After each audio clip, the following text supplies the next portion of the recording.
Hey everyone, it's Simon from Inklips and welcome to another video. Today I'm going to be showing you how to create two tall cards using some ink blending through stencils. I have two of these Tim Holtz stencils here and I'm just going to be showing you how to create two really quick cards using them today with just some ink blending straight through them. It's really simple and I'm going to be giving you some tips along the way. So when I start out, I like to add some removable adhesive on my stencil so that I can easily adhere it down onto my surface while I'm ink blending so that it'll stay there for the time being, and then I can peel it right off. Now you can also use frog tape for this. It's just another alternative, but I love just adding adhesive right to the back and it's a lot easier for me. For this first one, I'm going to use some different blues and greens right through the stencil, and yes, I did speed this up a ton. Boy, do I wish I could ink blend this fast through a stencil, but it's just not going to happen.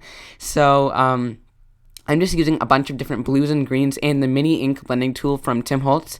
You'll notice I'm really not switching the foam pad off and on here because I really don't have a specific one for each color. I just kind of use the color families for each color blending tool, so you really don't have to have a dedicated one for each color. Mine kind of went right into each other and I started out like that.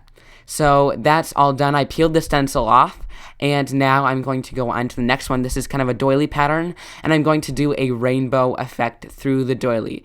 Now, with these Tim Holtz stencils, and really any other stencil like this, they do have a ton of bits that are really delicate if you go over them with your tool a little bit too much. So what I'd recommend doing is just go in the direction where it won't get caught, because sometimes your blending tool will get caught on those if you go in the wrong direction, but if you go really lightly and in the right direction and just work in layers, it'll work out perfectly and your stencil design will look amazing in the end. Otherwise, it can sink underneath if you accidentally like hit the design in the wrong area. So I'm just going to keep ink blending, and another thing that you want to do is just really work in layers here, because you can add as much color as you want down, but if you do it lightly in layers, it'll really help the final effect.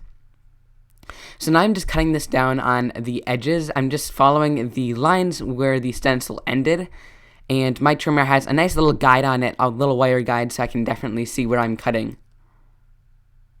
So this will be a little bit of a taller card. You can also put it on its side to make a top folding card, but on its side, and I think that would be awesome as well.